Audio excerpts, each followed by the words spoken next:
Yeah, and talk about the size difference between the two of you. I mean, like, it was, definitely was a big size difference. So talk about how Evander was able to still give you a hard time. Well, like the thing is, his determination, Mm-hmm. I had to outwill him. Yeah. And I think that was the difference. Mm-hmm. I outwilled him, and so I was able to come up with the decision.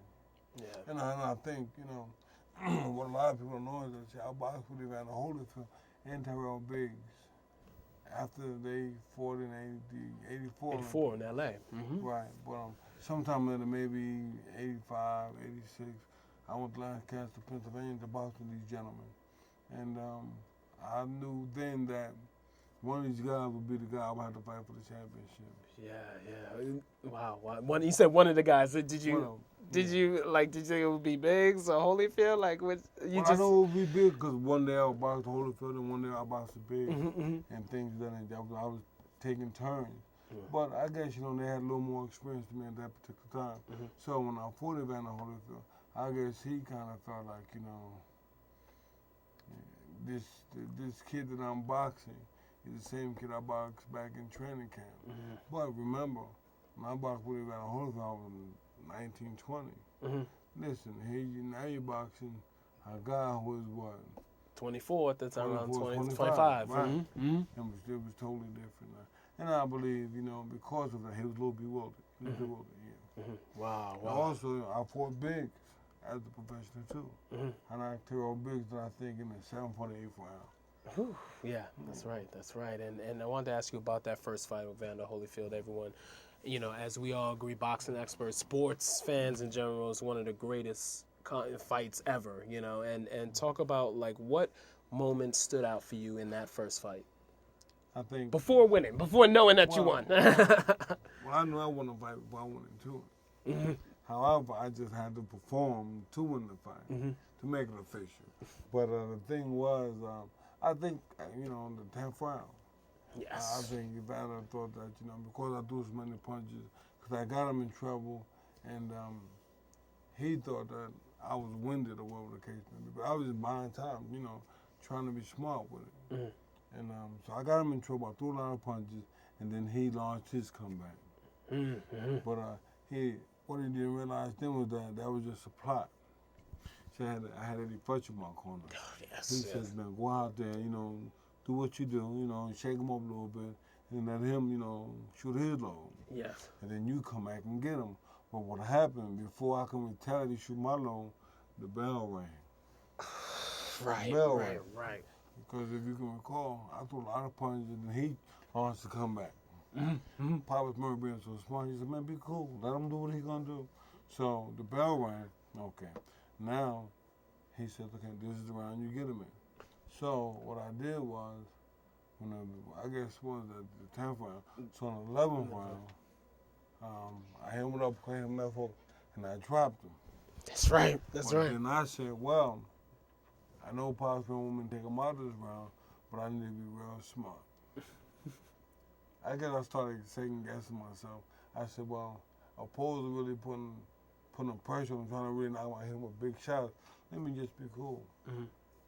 And so when he got up, I didn't go at him like I normally would. I just, figured I'd beat him on the decision. So that's what I did. I didn't want to take any chances with him because Evander's a very smart guy. Yeah.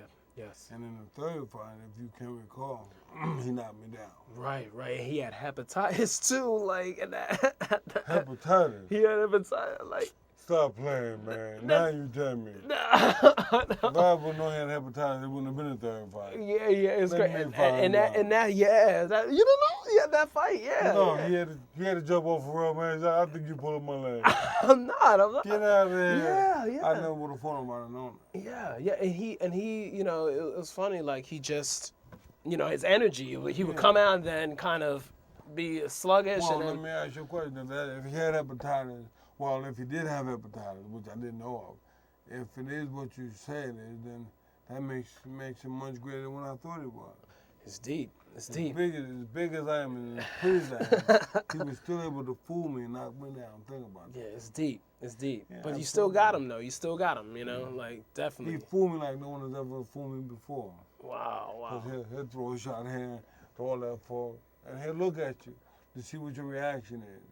And if he don't get the reaction you want, he don't give you another one to get the reaction. So what he did was, I remember a jab and he slipped the jab, and she was over here, he threw a hook. Mm-hmm. And so he threw a hook, and I looked at him. And so when okay, well, let me give you another one. 'Cause I guess he didn't get the reaction he was looking for. Yeah. He threw another one. And I said, well, pretty decent. However, I guess it wasn't enough because he threw another one.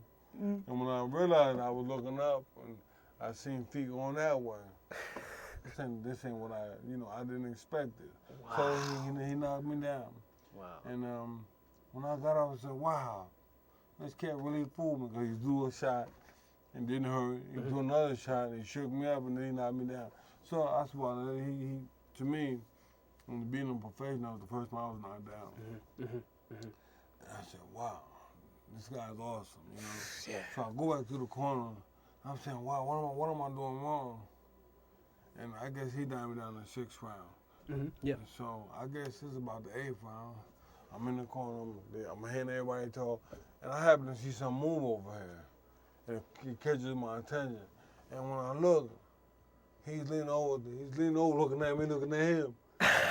And then he says, as if I got you. And that infuriated me. Okay. So then I sit back and said, wow, what am I doing that's wrong? I gotta be doing something wrong for him to, knock me down and capitalize and do whatever. And then I said, well, maybe he's just trying to play me out the game. He don't want me to think. And so I played that round back in my head. I said, okay, I'm jabbing, I'm doing the right hand. And he would catch everything. And right then I said, wow, I gotta change what I'm doing. So as the bell rang, I walked to him, I jabbed, I threw a pass right hand, I hit with another right and then left hook.